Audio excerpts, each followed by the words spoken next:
सोचिए, एक कानून जो बनाया तो गया था इंडियन कैंपस में भेदभाव को रोकने के नेक इरादे से, लेकिन हुआ क्या?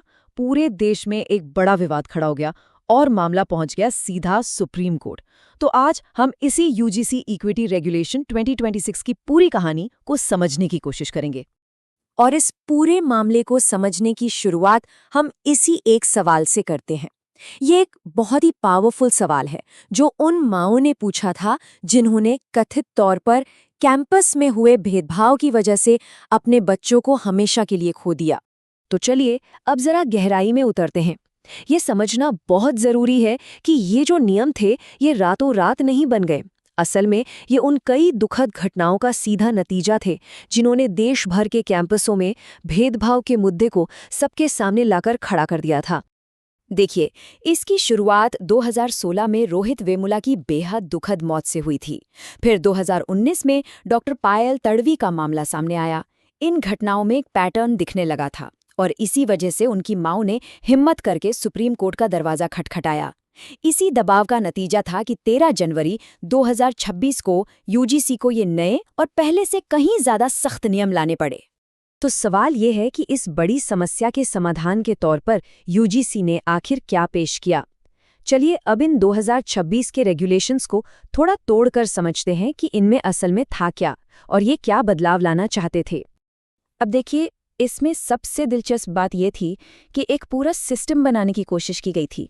हर कॉलेज में एक इक्वल अपॉर्चुनिटी सेल यानी ईओसी होगा, जांच के लिए इक्विटी कमिटीज होंगी, एक 24/7 हेल्पलाइन और हर साल यूजीसी को रिपोर्ट भी देनी होगी।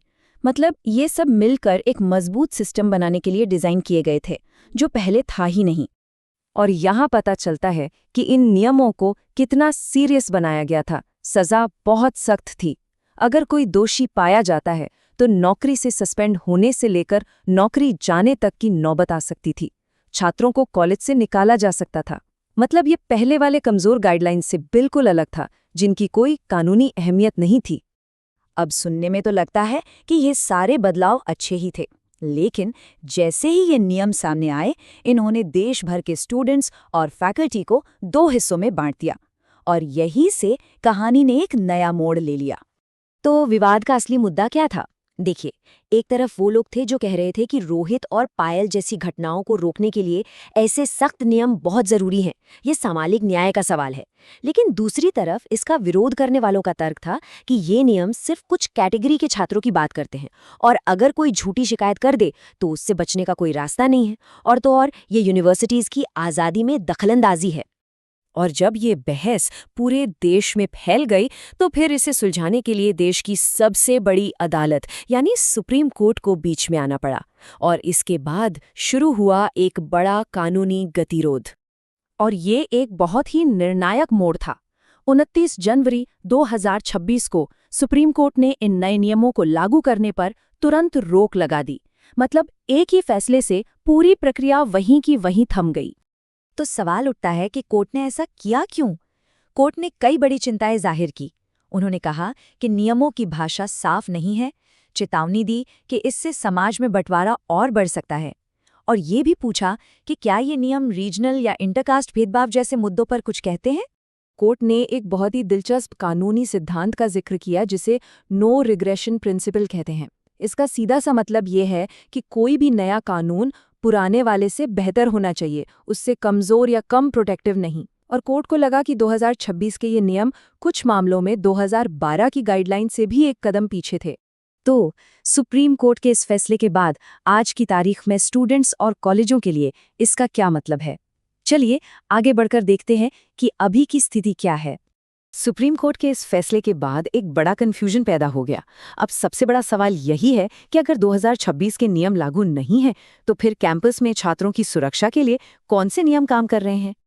और इसका सीधा सा जवाब है कि हम वापस 2012 की पुरानी गाइडलाइंस पर आ गए हैं। ये नियम है तो सही, लेकिन इनमें 2026 वाले नियमों जैसी कानूनी ताकत और सख्त सजा का प्रावधान नहीं है। लेकिन कहानी यहाँ खत्म नहीं होती है। कानूनी प्रक्रिया में अगला कदम ये है कि एक एक्सपर्ट कमेटी बनाई जाएगी जो इन नियमों को फिर से देखेगी और जरूरी बदलावों की सलाह देगी। मतलब हो सकता है कि भविष्य में हमें इसका एक नया वर्जन देखने को मिले। और इस पूरी चर्चा को हम इसी एक सवाल पर छोड़ते हैं, जो इस पूरे विवाद की जड़ है। एक ऐसा कानून कैसे बनाया जाए जो वाकई में भेदभाव का शिकार हो रहे छात्रों को बचा भी ले और साथ ही ये भी पक्का करे कि वो कानून हर किसी के लिए निष्पक्ष हो। ये एक बहुत ही मुश्किल पहेली है जिसका जवाब मिलना अभी बाकी है।